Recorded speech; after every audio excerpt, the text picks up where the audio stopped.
Hey guys, ito na guys, oh. Pinulwild na namin guys para magkabit na namin tong ano, ikakasana nila guys. Dalawa lang sila nagkalang guys para hindi sila magpantay yung ano, bawat gilid niya. Ito na yung isa na ano na nila, na ikasana nila yung girder.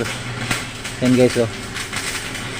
Yung isa nakakapit sa kanyang columns, saka yung isa naman ay nakakapit sa kanya. Welcome back sa ating YouTube channel, Regan sa Second TV. For this video, gagawa tayo ng panibagong girder mga ka-workers para sa additional sa terrace dito sa ano, master bedroom.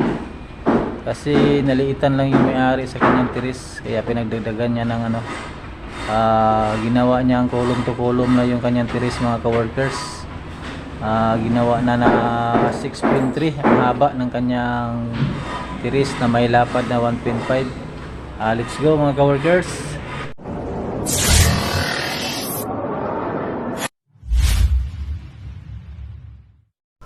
Ito na nga mga ka-workers, nag-umpisa na kaming mamutol sa aming gagamitin para sa aming gagawin na girder. Ayan, no. Una nga pala, kukunin nyo muna yung tamang layout niya at saka sukat, saka nyo ipaputol lahat mga ka-workers bago kayo mag-umpisa na mag-assemble ng girder. Ito na mga ka-workers, gumawa na ako ng kanyang pattern para dire-diretso na ito mga ka-workers. Pag umpisa lang naman ang mahirap ito mga ka-workers, pag nakuha na itong pattern na ito, nagawa na, madali na lang ito asimbulin mga ka-workers. Ito dalawang pattern na ginawa ko, pinatayo ko na yung isang unang nagawa at saka gumawa ko ng panibago na maiksi mga ka-workers para sa kanyang hahawak sa kanyang column mga ka-workers. Subaybayan nyo lang mga ka-workers itong ginagawa namin hanggang sa dulo. Makikita nyo kung paano namin inasimbol at paano namin ikinabit. Saan namin ito ikakasa mga ka-workers. Siguro bukas maikasa na namin to kasi inextrahan ko lang ito mga ka-workers, itong trabaho na to, kasi wala yung ano, absent yung welder ko mga ka-workers na dapat siya ang titira nito. Kaya ako na lang ang nag-extra ko, ang nag-layout mga ka-workers, para pagdating niya bukas isalpak niya na lang to doon sa ano, kung saan to dapat ikakabit mga ka-workers. Kasi minamadali na ito ng may-ari, binigyan lang kami nito ng 1 linggo mga ka-workers, kailangan na matapos na yung kanyang terrace para makapag kabit na rin sila ng ano, ng sliding door na malaki doon sa kanyang master bedroom mga ka-workers. Kaya minamadali talaga namin to na matapos. Yan, subaybayan nyo lang mga ka-workers hanggang sa dulo at makikita nyo kung paano namin to siya kinabit at pinatibay namin mga ka-workers, kung ano ba ang pamamaraan namin sa pagpatibay namin. Kasi nakaka-deliver ito siya mga ka-workers. Sundan nyo lang yung ano, yung mga ginagawa namin.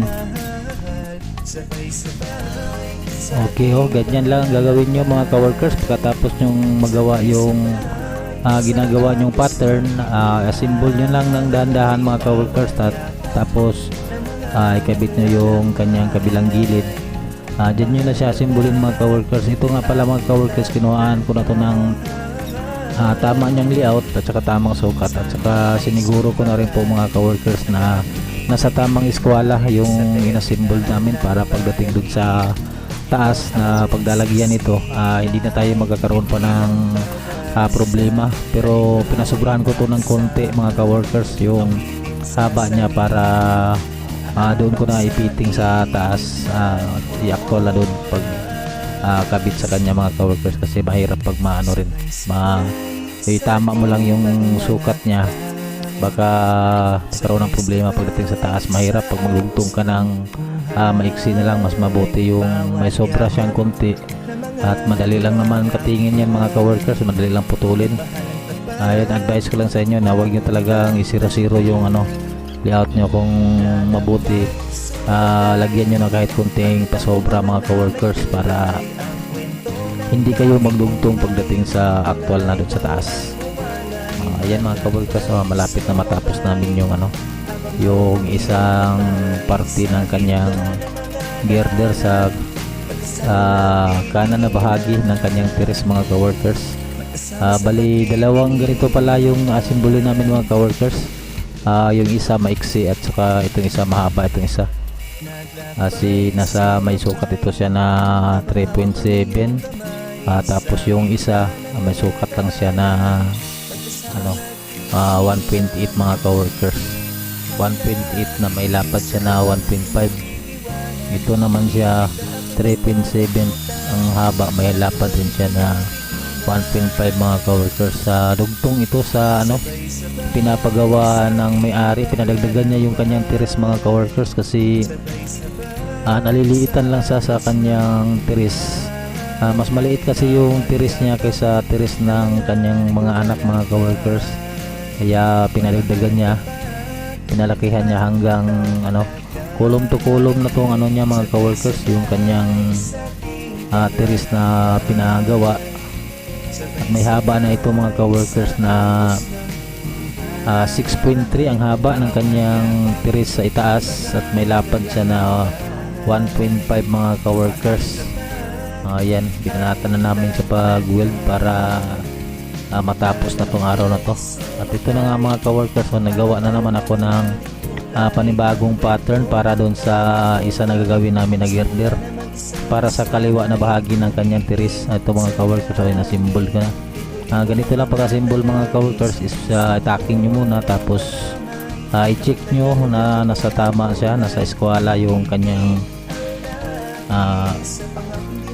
kanto niya mga ka-workers. Kailangan naka 90 degrees talaga yung kanyang kanto. At yan, tinaking ko na lahat, at saka bago ko ikinabit yung yung kabilang gilid niya.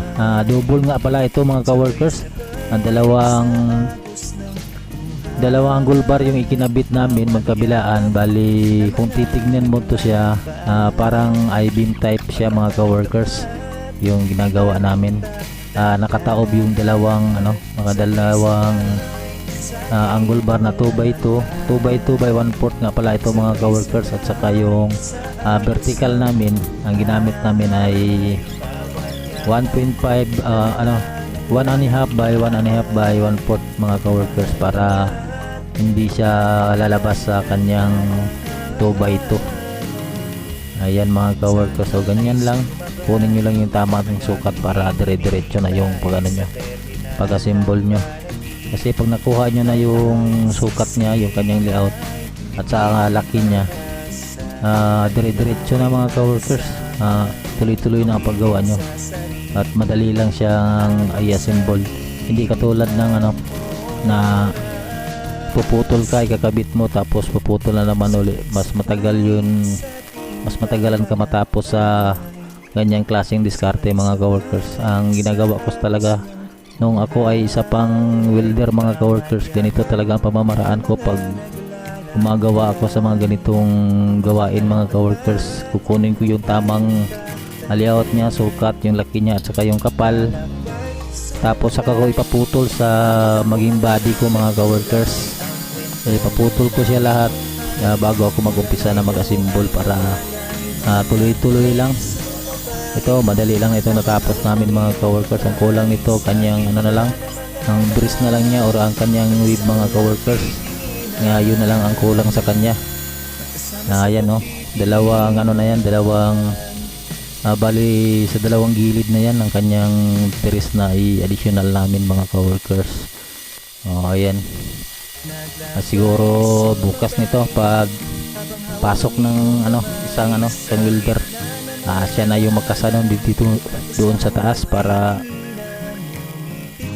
pag niya hindi na siya mag-layout pa kasi na-symbol ko na yung dalawa. Dire-diretso na lang yung paggawa niya mga ka-workers. Baka siguro sa Sabado maikabit na namin or mabuhusan na namin siya lahat mga ka-workers. Nga pala, dumating nga pala yung namin mga ka-workers, yung kaming big boss. Dumating po pati yung may-ari at saka yung asawa kasi may meeting sila ngayon araw na to mga ka-workers. Ayan sabay-sabay sa ating paglalakbay, sabay-sabay sa agos ng buhay. Bawat yapak ng mga naglalakbay, pagmahalang tapat at tatagan. Lalambay, sumakay, halamanan pa naman kulay. Ang kwento ng aking buhay, simula naman isang nasanay. Tumingin sa langit, ibuli mo mga tanawin sa puso ko walang karaman. Na matagal Guys, ito na guys, oh. Pinulid na namin guys para magkabit na namin tong ano. Ikakasana nila guys. Dalawa lang sila magbubuhat. Magaan lang naman to kasi hindi pa namin nilagay yung kanyang bracing guys lang guys, para hindi sila magpantay yung bawat gilid niya.